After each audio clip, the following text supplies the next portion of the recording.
Bien à vous, chers fidèles de la télévision rwandaise, surtout les inconditionnels de notre émission majuscule propos notre rendez-vous hebdomadaire. Eh bien, aujourd'hui, nous allons parler d'un événement historique.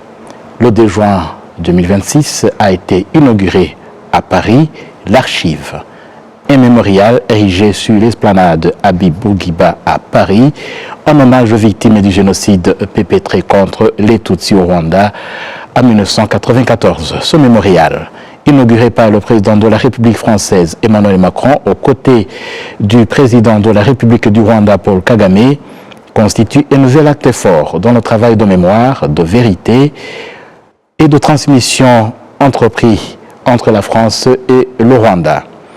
Pour analyser la portée de cet événement, son importance pour les rescapés et pour les familles des victimes du génocide commis contre les Tutsis, son importance pour les relations franco-rwandaises, pour la transmission de la mémoire, et également pour revenir sur les avancées et les défis du travail mémoriel. J'ai le plaisir d'accueillir sur ce plateau 3 invités qui ont suivi de très près l'inauguration de ce mémorial. Avec nous sur ce plateau, Madame Jeanne Allaire Kaïgilwa, ancienne vice-présidente d'Ibuka France. Madame Jeanne, bienvenue à la TV rwandaise. Merci beaucoup, bonjour. Avec nous également Dr Phibert Gakwenzire, il est président d'Ibuka au Rwanda. Dr Phibert, bienvenue à la télévision rwandaise. Bonsoir. Oui, avec nous également Daniel Escornet. Daniel, vous êtes écrivain, vous avez beaucoup travaillé sur le génocide perpétré contre les Tutsis. Merci d'avoir répondu à notre invitation. Merci à vous. Merci à vous. Oui, pour commencer avec vous, Madame Jeanne, vous avez suivi cet événement historique. Que représente pour vous personnellement l'inauguration de ce mémorial à Paris? C'est une question difficile parce que il est très difficile, encore une fois, de vous décrire ce que nous avons ressenti sur place.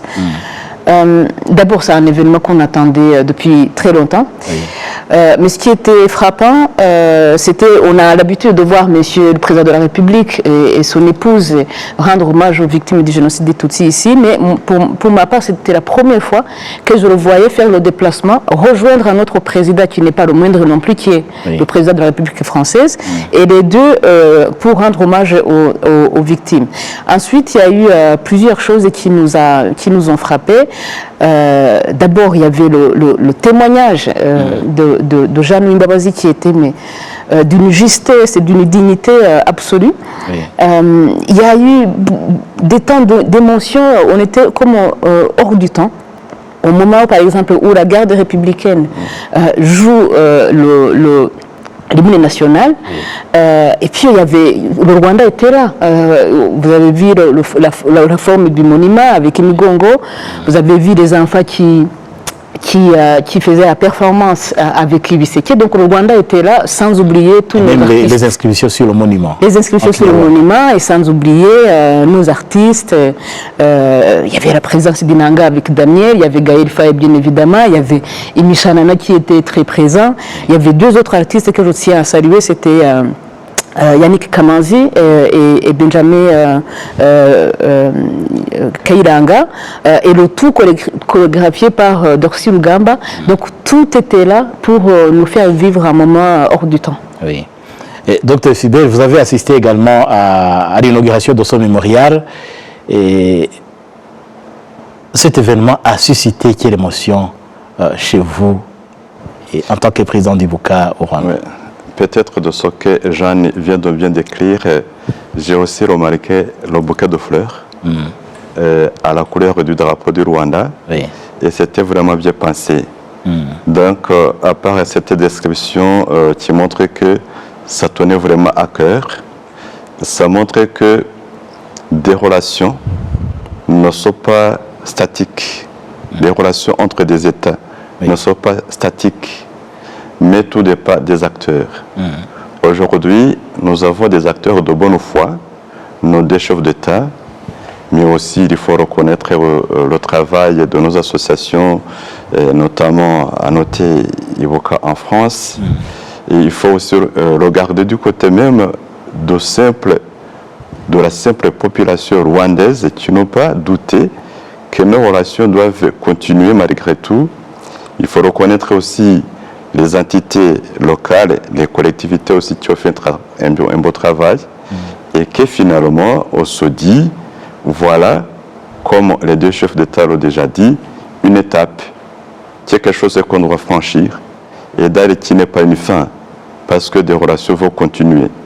Alors, si je dis que l'histoire n'est pas statique, ça montre ce qu'étaient les chefs d'État ou l'administration du temps de Habyarimana et ce qui était là du côté de la France, la succession d'ailleurs de plusieurs présidents.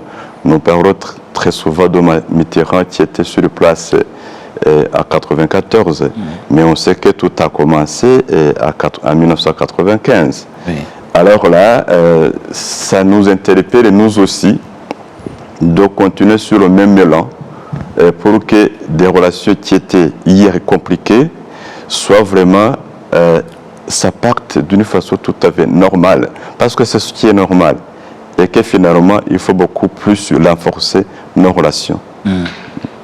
Alors, Daniel, à distance, vous avez suivi aussi l'inauguration de ce monument. Quel est selon vous le principal message que cet événement adresse au monde? Je reprends les termes qui ont été employés, aboutissement, et nos amis qui étaient présents en ont donné l'ambiance, et jalon, c'est-à-dire que c'est un chemin. Et cette idée du chemin est très forte, et j'ai beaucoup apprécié les discours, ils étaient avec des mots très pesés, y compris le discours, et déjà le discours du président du Rwanda, qui a rappelé que ce chemin mérite d'être continué, parce que les positions ne sont pas absolument identiques. Il y a encore des choses sur lesquelles il faut travailler. Oui. Le président a d'ailleurs dit, et j'ai beaucoup apprécié aussi, qu'il comprenait l'impatience, et parfois plus, de certains dans le récit officiel qui n'est pas totalement abouti. Et ça, c'est très important pour les relations françaises et rwandaises, mais pour le génocide lui-même et pour la situation mondiale actuelle, il est très important de pousser encore ce que nous apprend le génocide des Tutsis dans l'histoire des génocides et dans la capacité de les prévenir. Et dans la capacité de les prévenir, ce que la France n'a pas fait, elle l'a reconnu. Et ça, c'est un très grand soulagement pour nous tous. On a œuvré main dans la main, moi bien en retard par rapport à vos invités, mais on a œuvré. Et là aussi, le président a souligné, les deux présidents d'ailleurs ont souligné que les militants, les associations, etc., ont joué un très grand rôle dans ce cheminement. Donc, aboutissement et jalon, je crois que c'est les deux termes qui conviennent. Et bien sûr, nous allons parler de l'importance de ce mémorial, mais avant d'y arriver, je reviens à vous, Madame Jeanne. En tant que vice-présidente d'Ivoca France, je sais que vous avez beaucoup contribué à la création de ce monument, et comme d'ailleurs ça a été souligné, ce travail est le couronnement des efforts consentis par un grand nombre de personnes. Alors, Madame Jeanne, pourriez-vous nous parler des étapes qui ont conduit à la création de ce mémorial à Paris? Oui, merci beaucoup. Alors, l'histoire de ce monument est très longue, mais je dirais quand même en préalable qu'il a fallu d'abord une évolution diplomatique. Ça, on sait que s'il n'y avait pas eu un travail entre les deux pays, une contribution quasi personnelle de deux présidents, on aurait eu du mal, parce qu'on a toujours eu l'écoute progressivement, durant plusieurs années, l'écoute des collectivités locales, comme disait Philibert.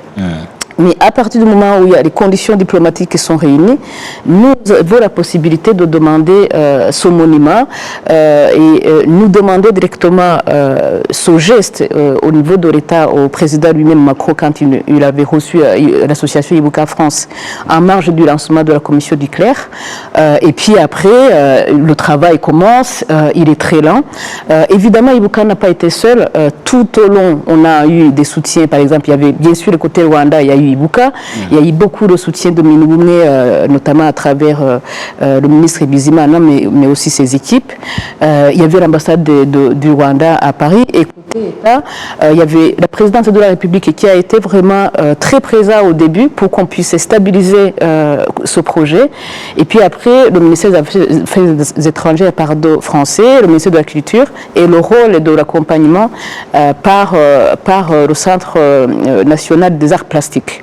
Alors, je dirais qu'une fois qu'on a compris que c'était possible, on a demandé des choses assez précises pour que ce monument soit vraiment un acte à hauteur. D'abord, c'était l'emplacement. Oui. Il était impossible qu'on nous mette dans des coins cachés. Il y a eu des propositions et nous avons décliné gentiment. Nous avons demandé un budget à hauteur, ce qui a été fait. Et nous avons demandé des choses au départ qui étaient peut-être anodines, mais nous avions dit que nous voulions une œuvre, et une œuvre qui soit esthétiquement beau à regarder, parce que nous ne voulions pas quelque chose que les personnes n'arrivent pas à fixer. Nous voulions quelque chose qui se visite, qui se regarde, qui se vive, et enfin nous voulions que cette œuvre soit de portée internationale, ce qui a été fait à travers l'appel d'offres international et traduit en anglais avec une quarantaine d'artistes qui ont répondu, et surtout et nous voulions qu'il soit tourné vers l'avenir, vers les générations futures, et qu'il soit là pour prévenir les autres crimes. C'est ça, si je peux résumer. Et évidemment, il y avait une touche rwandaise, mais peut-être que nous y reviendrons par la suite, y compris dans la façon dont l'inauguration était préparée. Et justement, Madame Jeanne, vous venez de faire allusion à l'emplacement même de ce mémorial. Docteur Fibert, je voudrais vous demander, ce mémorial qui est érigé à côté de la Seine, au cœur de Paris, qu'est-ce que ça symbolise? Ça a quel sens? D'abord, il est très intéressant de remarquer que c'est non loin du ministère des Affaires étrangères. Et donc, qui a de deux temps, les temps d'hier, si je dirais comme ça, et aujourd'hui aussi, dans les deux sens, le sens positif et le sens que nous avons aujourd'hui, et le sens négatif d'hier, et c'est toujours le ministère des Affaires étrangères qui joue un rôle. Et en même temps, c'est un endroit où il y a beaucoup de mobilité. Oui. Effectivement, on trouve que ça va bien être visité. Et le fait même qu'on y a écrit en contre-langue, je me dis, c'est quelqu'un qui vient des États-Unis, le marque qu'il y a deux langues africaines, il va se poser une question. Et en même temps, je sais qu'il y a une façon aussi de tirer des informations, même de ce monument, à travers la technologie. Oui. Et qu'effectivement, on ne va pas rester à Paris seulement, on va se projeter aussi au Rwanda immédiatement, une fois qu'on y visite. Mais en même temps, la Seine, c'est vraiment très représentatif pour la France. Ce qui veut dire que là où se trouve le monument, c'est vraiment à Paris, c'est vraiment en France, mais en même temps, ça représente non seulement les deux pays, mais aussi le monde entier. Et une autre question à côté de ça, toujours avec vous, Madame Jeanne, avant d'arriver à entendre les commentaires de Daniel Lescornet. On peut se poser la question du statut de ce mémorial. Nous avons vu dernièrement la profanation des stèles commémoratives et dans plusieurs parties. La dernière, je pense, si je ne me trompe pas, c'était à Rouen. Et est-ce que ce mémorial est vraiment protégé? On ne peut pas avoir dans l'avenir de tels actes ignobles contre ce mémorial? Ça, on ne peut pas le prévoir complètement. Il y a beaucoup de profanation des sites, des tombes. On envoie contre les mosquées musulmanes, on envoie contre les lieux de culte de juifs. On a déjà profané la tombe de Badinter. Donc, une œuvre qui est dans l'espace public peut être sujet à cela. Le plus important, c'est que ça ne soit jamais impuni. C'est-à-dire qu'une fois qu'il y a la loi, donc les auteurs seront toujours poursuivis et ils seront traduits devant la justice. Mais par contre, l'autre protection dont on peut évoquer, juridiquement, c'est une œuvre qui a un statut assez forte, une double protection, si je peux dire ainsi. D'abord parce que c'est une œuvre d'art avec tous les droits d'auteur qui protègent les œuvres de cette nature-là. C'est pour ça qu'on avait voulu vraiment que ce soit une œuvre d'art. Et puis, c'est aussi une œuvre qui est inscrite au patrimoine national de la France à travers l'inventaire du CNAP, le sous-centre des arts plastiques. Et du coup, ça lui donne une protection, un statut inaliénable, ce qui fait aussi qu'il sera entretenu. S'il était profané ou abîmé, il sera entretenu également, mais je ne maîtrise pas bien. Il y a aussi l'entretien au quotidien, je crois qu'il relèvera aussi de la ville de Paris qui a été un acteur majeur, notamment en nous donnant justement ce terrain-là. Et Daniel, vous qui connaissez mieux que nous, je sais bien que vous maîtrisez le sujet beaucoup plus que nous. Voir un tel monument au cœur de Paris, ça qui a importance. L'importance est énorme. Faut bien voir ce que ça représente, bien sûr, pour les Rwandais, mais ce que ça représente pour les Français. Oui. Ils ont été, il y a 30 ans, dans un État qui n'a pas arrêté le génocide alors qu'il le pouvait, 50 ans après la Shoah. Donc ce monument représente pour l'histoire nationale française quelque chose de très important.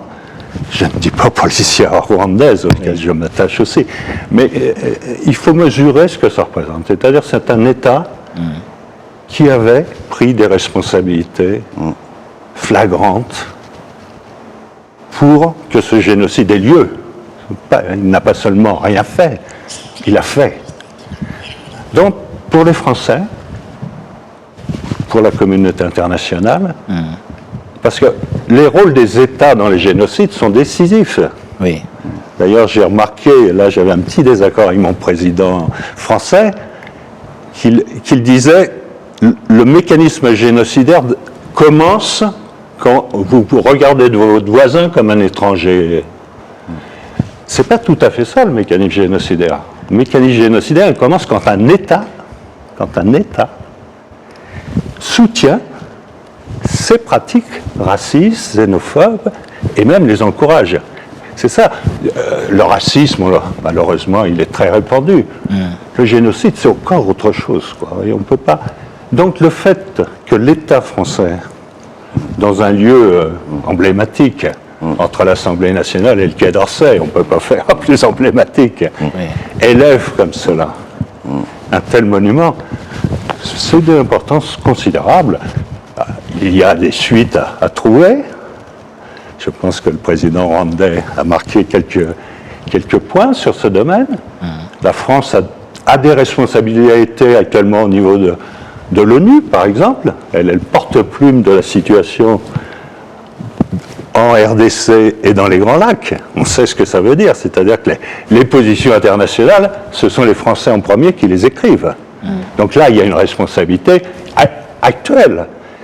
Et puis, depuis 30 ans, la France, de façon assez paradoxale, dès 1997,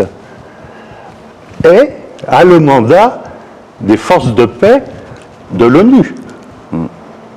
C'est-à-dire, depuis 30 ans, c'est la France qui a ce mandat. On sait ce que ça veut dire aussi pour notre région. pour l'activité de la MONUSCO, par exemple, actuellement, pour vérifier qu'il n'y a pas de pratiques génocidaires qui sont en cours. Donc la France, avec ce monument, ça lui rappelle aussi ses propres responsabilités, pas seulement passées, mais actuelles. Oui. Alors, parlons toujours de ce monument. Dr Fulbert, c'est un monument qui porte les marques de la culture rwandaise. On voit les décorations Imigongo, les couleurs du drapeau national. Et quelle est l'importance de ce symbolisme, ces marques de la culture rwandaise sur le monument à Paris? Normalement, tout un monument, c'est justement marqué une reconnaissance, comme on vient de le dire, mais d'une façon tout à fait visible, tangible, palpable, mais aussi c'est un outil de transmission et d'éducation. Ça a vraiment une fonction pédagogique très importante. Alors, c'est une occasion aussi de renouveler, de l'y activer dans le sens qu'on souhaite, ce qu'on peut remarquer à partir de là, comme je l'ai dit, mais qui se trouve ici. Ça veut dire que, d'ailleurs, il y a un élément essentiel dont on doit parler. Oui. Aujourd'hui, depuis ces 30 années, le Rwanda est remarqué par le génocide, alors que c'est une apostrophe dans notre histoire. Oui. Notre histoire est très longue, très riche, et a beaucoup de manifestations. Et le fait de montrer que notre pays ne se définit pas par un génocide, ça me semble très majeur. À part une histoire vraiment millénaire, nous, les Rwandais, nous avons bien forgé dans notre culture. Et c'est très visible tout à côté de ce monument même. Et comme je dis, tout passant va le marquer, va se questionner, va se poser une question, et finalement va se dire pourquoi ne pas aller là-bas. Donc, autrement dit, même ce monument va jouer un rôle de visite Rwanda, à ce que j'imagine. Oui. Oui. C'est sûr. Oui. Et sur cette même lancée, Madame Jeanne, vous avez un mot particulier à dire sur l'importance de ce mémorial et qui n'est pas étranger, qui porte les marques de la culture rwandaise. Qui rajouter d'autres, parce que ça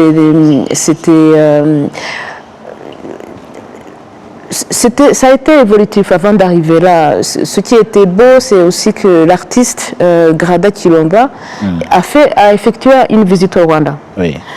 Pour s'imprégner à minima la culture. Donc, quand elle est venue pour une semaine, elle a rencontré Ibuka, les rescapés bien sûr, mais elle a été aussi à Nyanza. Elle a visité le musée, elle a visité Inyambo, elle a été au musée de Butare ethnographique, elle a participé aux soirées de théâtre. Donc c'était important qu'elle voie en effet ce qu'est le Rwanda, autre en effet que le génocide, comme disait Philibert. Oui. Et c'est ça qui a amené à faire évoluer aussi son œuvre et à l'habiller de la façon dont vous l'avez vu. Et puis, oui, il était important, ce monument, Daniel l'a dit, il est important pour le monde entier. Mais ce jour-là, il était important qu'il y ait une empreinte rwandaise. C'est pour ça qu'on a fait faire Biseke, qu'on a amené. Il y avait le drapeau, c'est normal, puisque notre président s'était déplacé. Mais voilà, il y avait même de la chanson qui a été créée avec les enfants que vous voyez là, autour de Ben Kairanga, avait le refrain, il y avait des mots en Kinyarwanda chantés par les enfants français. Donc c'est tout ça, c'était ce jour-là, il fallait que le Rwanda soit là, soit beau, et se relève et s'élève avec son monument. Oui, avant de continuer, je vais vous proposer un extrait de l'allocution du président de la République du Rwanda, Paul Kagame, pour l'occasion, au moment d'inaugurer son mémorial. Suivons cet extrait du président Paul Kagame, nous allons revenir après. Events of the genocide against the Tutsi are within living memory. Les événements du génocide perpétrés contre les Tutsis sont dans la mémoire vivante. Et donc, le travail de mémoire commence nécessairement avec leur travail. Les survivants vivent des souvenirs, non seulement grâce aux blessures visibles du corps, mais aussi grâce aux blessures indéniables de l'esprit qui se transmettent à nous grâce à leurs témoignages. La mémoire devant nous est puissante, car elle met la vérité en pierre et la protège de l'insouciance du temps en instruisant le vivant. Ce n'est pas une validation, car rien n'est nécessaire. Confronter les responsabilités historiques nécessite du courage, car cela génère opposition de ceux qui ont un cas à répondre. Vous avez besoin d'un sens fort de l'humanité pour le voir. Monsieur le Président, je vous remercie de tous vos comptes, de votre courage et de votre humanité. Il y a 5 ans, vous avez pris un risque et vous êtes venu à Kigali après la sortie de 2 rapports indépendants, l'un commissionné par votre gouvernement, l'autre par le Rwanda. Et vous êtes arrivé à des conclusions similaires. Vous avez reconnu que la France pourrait avoir arrêté le génocide, mais ne l'a pas fait. En réponse, j'ai décrit le mot comme quelque chose de plus valable que l'apologie, c'est-à-dire la vérité. Voilà, le président de la République du Rwanda, Paul Kagame. Madame Jeanne, le président Kagame parle du courage pour ce travail de mémoire et surtout de la vérité historique. Et vous qui avez suivi toutes les étapes et qui ont conduit à la mise en place de ce mémorial, vous avez pu apercevoir ce courage dans la société française, chez les personnalités qui vous ont accompagné dans ce travail? Oui, bien sûr. Et puis, mais la langue rwandaise, je la trouve redoutable. Oui.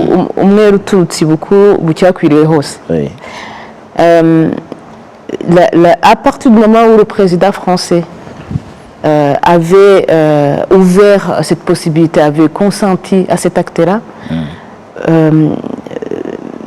les acteurs qui devaient nous accompagner ne pouvaient que le faire. Mais après, il y a eu beaucoup de bonne foi, il y a eu les gens qui se sont investis personnellement. Partout, l'accueil était chaleureux. Vous êtes passé? Bien sûr, après, un projet comme ça demande de l'énergie. Demande de l'énergie, un peu de bagarre, beaucoup d'énervement, mais aussi des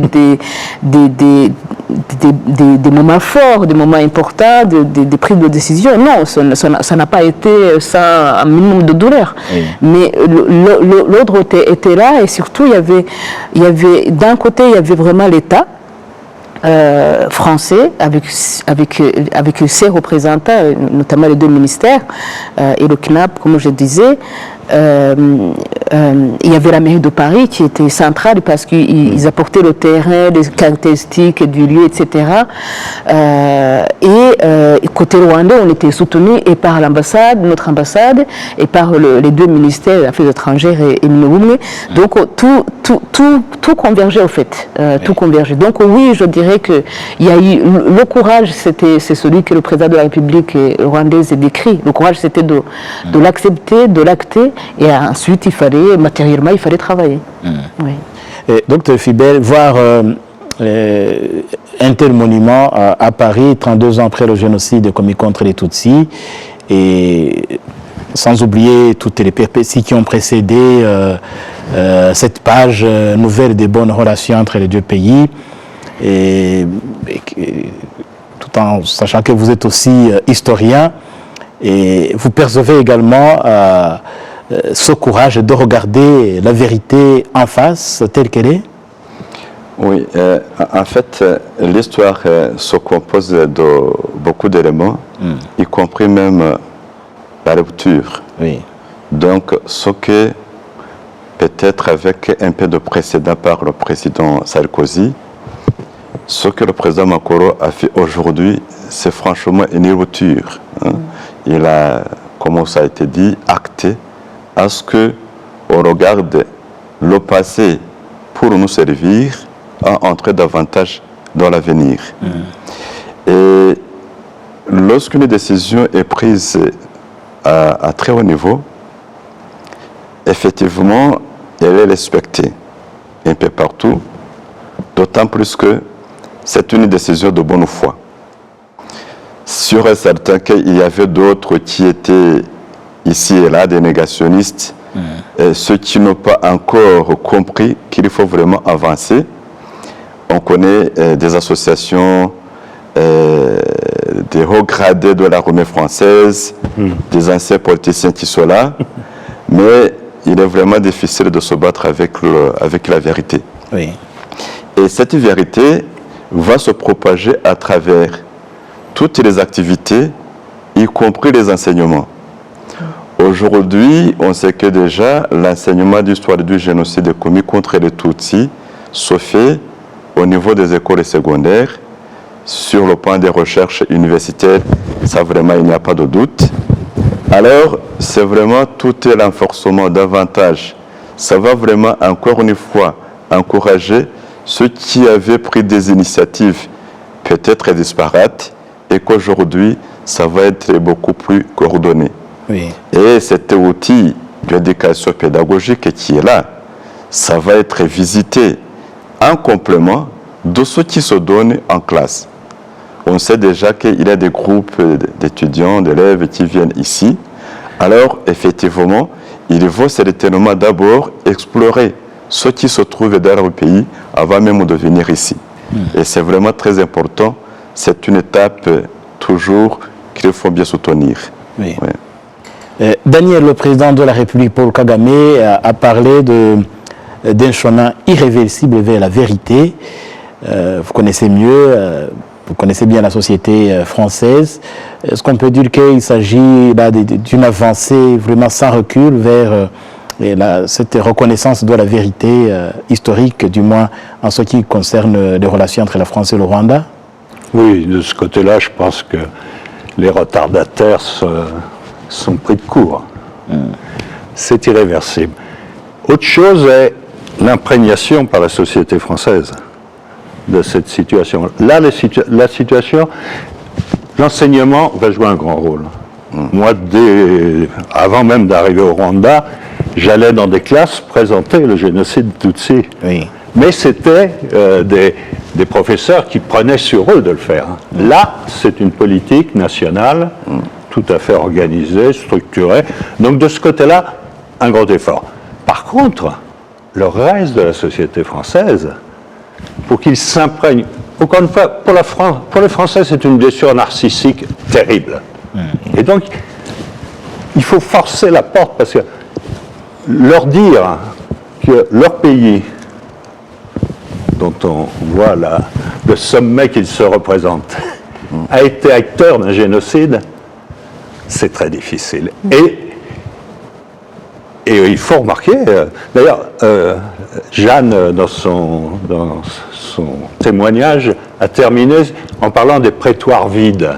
Alors, elle avait en tête le fait qu'elle souhaitait, elle, à mon avis sans illusion quand on connaît la politique de la France qui refuse d'extrader les génocidaires, mais elle aurait souhaité, et ça aurait été justice vraiment, que les rescapés, les familles voient juger au Rwanda les génocidaires. Ça semble tomber sous le sens humainement, mais les prétoires vides, c'est aussi une société qui a du mal à absorber, pour des raisons profondes, Et c'est pour ça qu'il faut un gros travail, parce que aucun mouvement, enfin, il faut se représenter, aucun mouvement social français, là je parle de la société civile, n'a vraiment pris position, encore aujourd'hui.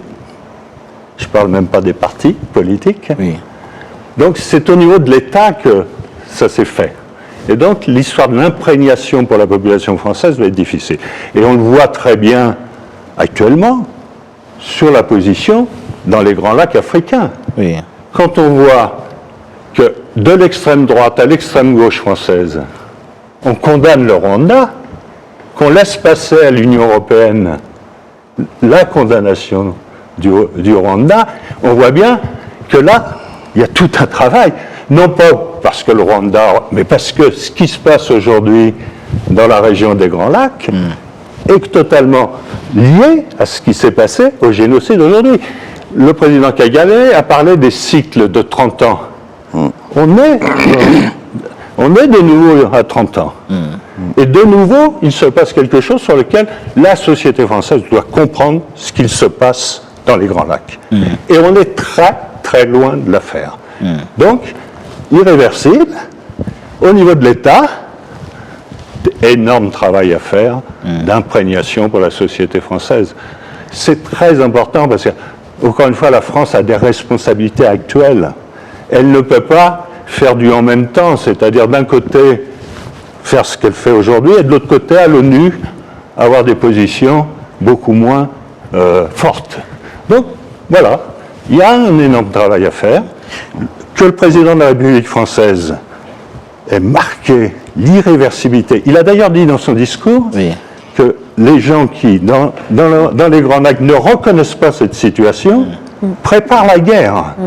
Ça, c'est important. Cette phrase-là est importante. Et il faudrait qu'elle rentre dans les actes, dans tous les actes de l'État français. Et justement, j'allais vous proposer cet extrait de l'allocution du président français Emmanuel Macron. À l'occasion de cette inauguration du monument, nous allons revenir après cet extrait du président Emmanuel Macron. Et le rassemblement d'aujourd'hui doit nous rappeler aussi tout le soin que nous devons y mettre. Chemin de vérité. Dans un monde où les empires parfois ont la tentation de falsifier l'histoire, dans ce moment aussi où le passé est un champ de bataille, dire la vérité est plus que jamais nécessaire. C'est la condition de la paix. Et tous ceux qui, y compris aujourd'hui encore, dans votre région, nient cette vérité, prennent le risque du retour de la guerre. D'abord, nous devons continuer d'écouter la parole des survivants. Chemin de justice ensuite. Ces dernières années encore, la justice française a poursuivi son travail, il le fallait. Mais ce que vous avez dit pour conclure tout à l'heure, madame, est juste. Et nous allons y veiller. Des procès se sont tenus, d'autres enquêtes se poursuivent. Personne n'est ni ne sera au-dessus des lois. Et à celles et ceux qui pensaient avoir trouvé sur notre sol le refuge du temps ou l'abri de l'oubli, la justice française s'est trouvé les moyens de répondre. Aucun crime contre l'humanité ne peut bénéficier de la prescription ou de l'impunité. Aucun. Et je le redis avec force, justice sera rendue. Oui, le président français Emmanuel Macron revient sur la poursuite des suspects génocidaires se trouvant sur le sol français. Il a parlé également de la situation dans la région des Grands Lacs, ces voix qui encouragent encore malheureusement aujourd'hui les discours de haine qui attisent la haine dans la sous-région. Daniel, toujours avec vous, est-ce qu'on peut dire que ce mémorial peut contribuer à changer ce manque d'intérêt qu'on voit dans la société française en ce qui concerne cette vérité historique, de regarder la vérité en face et surtout nous référer également à ce que la survivante a décrit comme des salles d'audience lors des procès qui sont vides et manque d'intérêt pour les citoyens français. Un tel monument peut contribuer à changer quelque chose? Oui, bien sûr, ça va. C'est un jalon supplémentaire très important. Encore une fois, c'est l'État qui a fauté l'État français et c'est l'État qui parle maintenant vrai. Donc, évidemment, ça change les choses. Mais, encore une fois, il ne faut pas sous-estimer la résistance profonde. C'est moins des intérêts. Je pense que le Rwanda commence à être connu, y compris en France, sur justement ce qu'il a fait après le génocide. Il poursuit son histoire millénaire, effectivement. Il a un rayonnement. Chacun voit bien que en Afrique, c'est quand même un peu une exception. sur lesquels les regards africains sont tournés. Donc ça interroge. Ça interroge.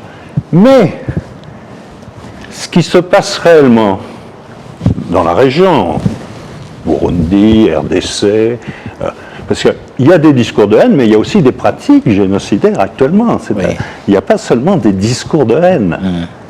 Si on parle de la guerre à l'est du Congo, c'est que vous avez ici au Rwanda des centaines de milliers de réfugiés, en Ouganda aussi, qui attendent de retourner dans leur pays et qui ne peuvent pas le faire parce qu'ils sont chassés parce qu'ils sont des Tutsis et ils sont tués parce qu'ils sont des Tutsis.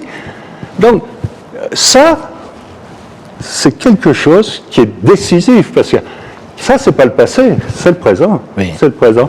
Donc oui, je pense que cette position de l'État français est très importante. J'espère qu'elle va être poursuivie, parce que vous savez, nous avons des élections.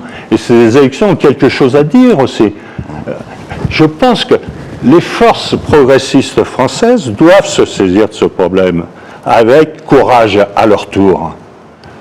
C'est difficile pour elles, parce que c'est un gouvernement de gauche qui était au pouvoir. C'était Mitterrand. Donc, vous voyez bien que ça retient. Mais il est temps qu'eux-mêmes fassent esprit de courage, de bonne foi, parce qu'il y a de la bonne foi aussi. Les faits sont là, ils sont indiscutables. Et vous entendez des discours qui sont à l'opposé complet de cette situation. Donc, il y a... Oui, c'est un grand pas, mais encore faut-il qu'il se poursuive.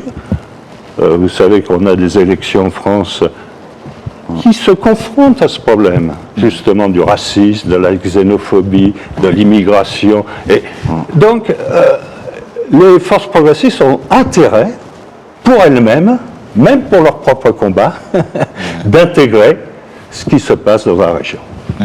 Alors, Dr Phibert, historien que vous êtes, quelle est la portée historique de ces déclarations du président Emmanuel Macron qui interviennent après le premier pas qui avait été fait par le président Nicolas Sarkozy?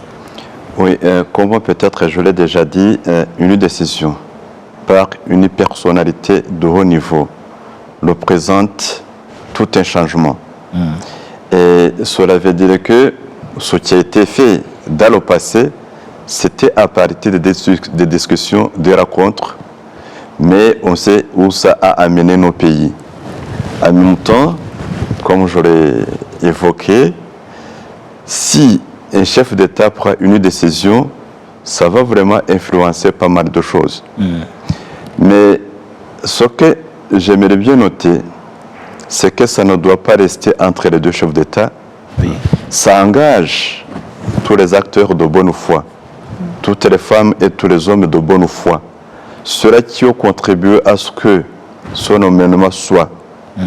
Et je me dis, si ça reste d'ailleurs isolé en France, ça servira quelque chose, mais ça ne servira pas tout.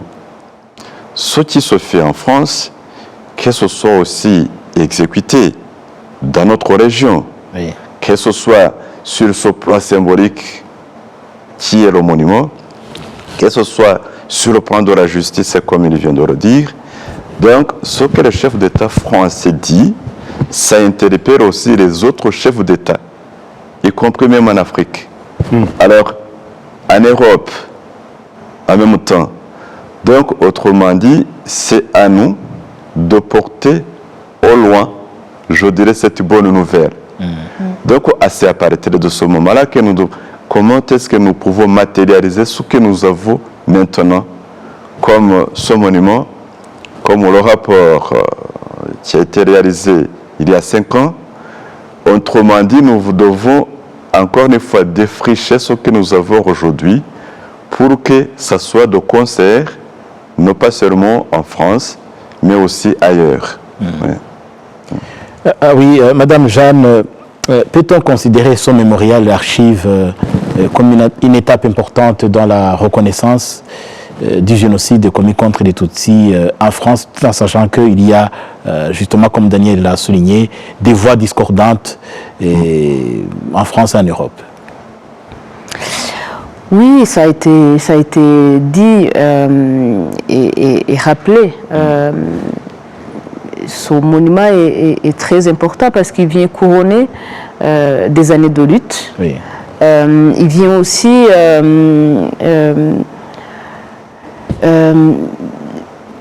permettre à l'État en fait de poser aussi cet acte en responsabilité, parce que jusqu'ici il y avait uniquement des collectivités locales qui s'étaient engagées sur cette voie. Les initiatives locales. Les initiatives locales. Et d'ailleurs, moi je suis un tout petit peu optimiste par rapport à toi, cher Daniel, parce que la France, c'est un pays très grand géographiquement, mais dans presque toutes les grandes villes, Lyon, Strasbourg, Montpellier, Bordeaux. Ouais. Il y a des choses, il y a des monuments, il y a des stèles, il y a des jardins, et c'est autant de professeurs, d'enseignants, d'associations qui se mobilisent. Donc il y a quand même une pénétration de la mémoire du génocide dans la société française. Et l'inscription à hauteur sur ce lieu, qui a autant de visibilité par l'État, évidemment c'est un acte supplémentaire qui dépasse, d'ailleurs c'est ce que tu disais Daniel, qui dépasse la France. C'est vraiment, d'ailleurs ça a été dit aussi par le maire de Paris dans son discours, c'est un monument aussi bien pour les Parisiens que pour les Français, que pour les visiteurs du monde entier, parce que c'est un lieu très touristique. Donc oui, c'est évidemment c'est un point très très important. Et Daniel, nous venons de suivre dans l'allocution du président Emmanuel Macron la présence des discours négationnistes qui pullulent encore dans la sous-région, et je voudrais vous demander qu'est-ce qu'il faut bien, comment répondre à de tels discours négationnistes et qui malheureusement se manifestent encore aujourd'hui. Répondre aux discours, ce sont des actes. Aujourd'hui, je l'ai dit, dans l'est du Congo, la situation dépasse les discours. Et en même temps, ces discours jouent un grand rôle. Et encore une fois, quand c'est l'État qui parle, en RDC, on a eu il y a un mois le porte-parole, le chef d'état-major des armées, qui a repris ligne à ligne le manifeste des Bahutus, en disant les femmes Tutsis vous infiltrent. Et voilà. Enfin, donc ce qui est en cause, ce sont les positions réelles des États. En matière de génocide, ce sont les positions réelles des États. Le racisme, on en fait en France, partout, en Europe, on voit que ça flambe, etc. Mais une fois que les États se saisissent de ça, comme bouc émissaire de leurs propres problèmes, c'est le cas de la RDC, c'est très clair. Enfin, voyez l'état de ce pays. Ils ont choisi ce thème pour essayer, mais ça a des conséquences terribles. Donc là, la communauté internationale, au lieu de sanctionner le Rwanda, devrait voir ce qui se passe réellement. Et là, il y a des gens qui ont des responsabilités. Je parlais, y compris de nos responsabilités à la France vis-à-vis de la MONUSCO, par exemple. Pourquoi la MONUSCO reste muette, ne donne pas ce qui se passe réellement actuellement à l'est du Congo? Pourquoi elle ne le fait pas? Pourtant, la Croix, qui est notre représentant, qui est là depuis X temps, est parfaitement au courant. Nos ambassades sont au courant. Enfin, pourquoi rien ne se dit sur cette situation de la RDC ou du Burundi? Le Burundi qui est dans une situation déplorable aussi. Arrêtons de focaliser sur le Rwanda, bien sûr. Docteur Phibert, pensez-vous que ce monument, l'archive qui vient d'être inauguré à Paris, et compte tenu de ce que le président français Emmanuel Macron a dit sur ces voix qui encouragent encore la haine, qui a conduit au génocide commis contre les Tutsis, pensez-vous que ce monument peut servir d'éveil à d'autres nations, surtout les nations africaines, en ce qui nous concerne en particulier, à condamner ou bien à s'élever contre ces discours négationnistes qui malheureusement sont fréquents. Oui, l'histoire du génocide commis contre les Tutsis, nous évoquons la communauté internationale, mais ce n'était pas seulement l'histoire franco-rwandaise. Oui. Et même ce qui se fait aujourd'hui, ça ne doit pas être l'histoire franco-rwandaise seulement. Bien sûr. Bien sûr, on connaît le rôle flagrant, important que la France a joué. Alors, on se dit, si ça a été ainsi dans le passé, que ce soit la même chose pour porter au plus loin, cette fois-là, ce qui doit se corriger. Alors, et d'ailleurs, sans vous couper la parole, Dr Fubert, le président Kagame a souligné que ce n'est pas seulement la France qui a failli, c'est toute la communauté internationale qui a failli. Ouais. Alors, et je suis sûr et certain que les autres tout à côté regardent ce qui se passe là-bas. Oui. La Belgique, les Pays-Bas, les États-Unis, la Grande-Bretagne sont en train de regarder ce qui se passe. Et bien ne dit pas que, même demain, que les autres pays vont faire de la même chose. Mais tout dépendra, comme je l'ai dit, comment nos ministères des Affaires étrangères des deux pays vont continuer sur le même élan. Comment les acteurs de bonne foi, la société civile en général, que ce soit dans nos pays ou ailleurs, vont continuer de voir comment matérialiser ce que nous avons à Paris. Et justement, c'est à partir de là que ça va converger et avoir beaucoup plus de positivité ailleurs. Ouais. Et notre point qu'on ne peut pas ne pas évoquer, c'est la justice, le travail de justice. Et d'ailleurs, le président Macron l'a souligné dans son allocution.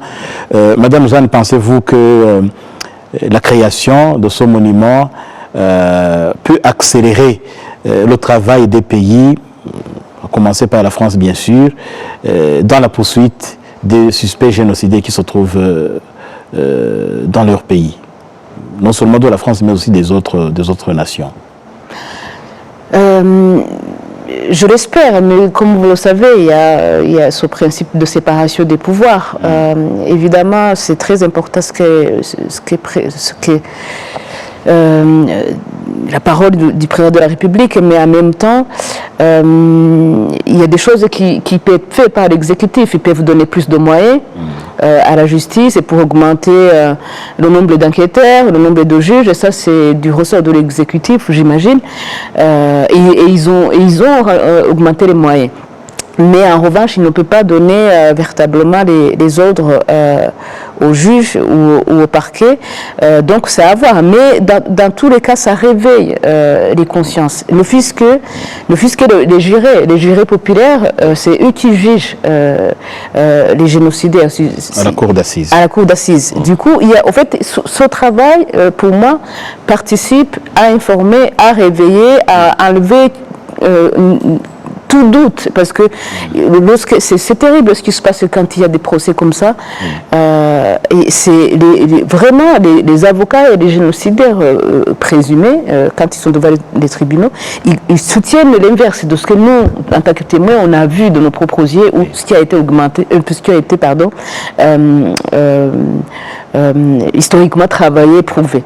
Et du coup, ça met le doute dans la tête des jurés, des juges, etc. Et c'est très important un acte comme ça, historique, ancré dans la pierre, comme disaient les chefs d'État, en fait, c'est une preuve irréfutable. Et donc, ça ne peut que contribuer, mais après, est-ce que ça va accélérer? Ça, matériellement, directement, c'est compliqué. Et alors, nous acheminons vers la fin de notre émission. Daniel, pensez-vous que ce mémorial d'archives à Paris va augmenter, va permettre de mieux comprendre le génocide commis contre les Tutsis en France, étant donné que, comme Mme Jeanne vient de le souligner, il y a tout un questionnement qui persiste encore chez les citoyens français? Oui, bien sûr. je pense que notre discussion l'a dit. Moi, je voudrais vraiment tirer mon chapeau à Ibuka, aux rescapés, qui sont quand même les moteurs de ce travail, à Ibuka France, parce que l'énorme travail fait avec la mairie de Paris, avec ce que vous avez fait, vraiment, c'est chapeau, quoi, vraiment, bravo. C'est un acte très, très important. La bonne foi est là, je pense, par les acteurs, mais la bonne foi ne suffit pas. Il y a encore des résistances. On a parlé dans l'armée française, je pense que tout n'a pas été dit encore. Et c'est important. C'est pas pour rajouter des responsabilités, on sait maintenant, on connaît la vérité. Mais encore, c'est pour le futur. Chaque fois, c'est pour le futur, quoi. C'est-à-dire, comment on va... moi, par exemple, je milite, bon, avec pas beaucoup de résultats, mais y compris pour que la Convention de 48 soit bougée. Parce qu'il faut tirer les enseignements de ce génocide jusqu'au bout, quoi. Et dans la Convention de 48, par exemple, le rôle de l'État, des États est absente. Or, si on ne comprend pas ça, on ne comprend pas le génocide. Et donc, voilà, il y a encore du chemin, mais vraiment chapeau aux rescapés, à leur dignité, à l'émotion, à la façon dont... Enfin, c'est splendide, quoi. Quand Jeanne a parlé au début de cette cérémonie, écoutez, tout était dit, quoi. Tout était dit, quoi. Et pour terminer avec vous, Dr Philibert, l'inauguration du mémorial, l'archive à Paris est riche de sens, nous l'avons vu, vous l'avez dit à travers tout au long de cette émission. Et en plus de ce monument, en tant qu'Ibuka au Rwanda, qu'est-ce que vous souhaiteriez voir de plus de la part de la France, mais aussi des autres pays, des autres nations? Oui, Ibuka a toujours œuvré pour la paix. Le fait de regarder en arrière, d'en tirer des leçons, mais ne pas dire toujours le futur, que ça commence par aujourd'hui. Si nous avons ce monument, c'est une interpellation pour les autres, pour que nous puissions, à travers ce monument, avoir cette reconnaissance qui est aussi très importante, mais en même temps que ça part de là pour arriver ailleurs. Et justement, nous saurons vraiment tout le travail qui a été fait, mais c'est à ce moment même que nous devons aussi, encore une fois, nous asseoir pour voir quelles sont les leçons que nous devons en tirer pour les propager dans le monde entier. Ouais. Et merci en tout cas ici justement sur cette note d'optimisme que nous allons clore notre émission, tout en espérant que ce mémorial inauguré à Paris, au cœur de la capitale française, va permettre à tout le monde de connaître la vérité, de la regarder en face telle qu'elle est, et pour que l'avenir soit meilleur. Merci en tout cas à vous, Madame Jeanne Alel-Kaïgilgoua. Vous êtes ancienne vice-présidente d'Ibuka France. Merci d'avoir répondu à notre invitation. Merci à vous. Dr Philibert Gakwenzire, historien, président d'Ibuka au Rwanda. Merci d'avoir été avec nous tout au long de l'émission. Merci également.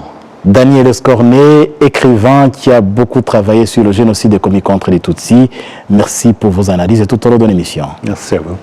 Merci également à vous, dames et messieurs, qui avez suivi cette émission majuscule propos Jean Damascène Manishimé. J'aurai le plaisir de vous retrouver prochainement pour un nouveau numéro de notre émission. Prenez soin de vous, la télévision rwandaise reste à votre compagnie.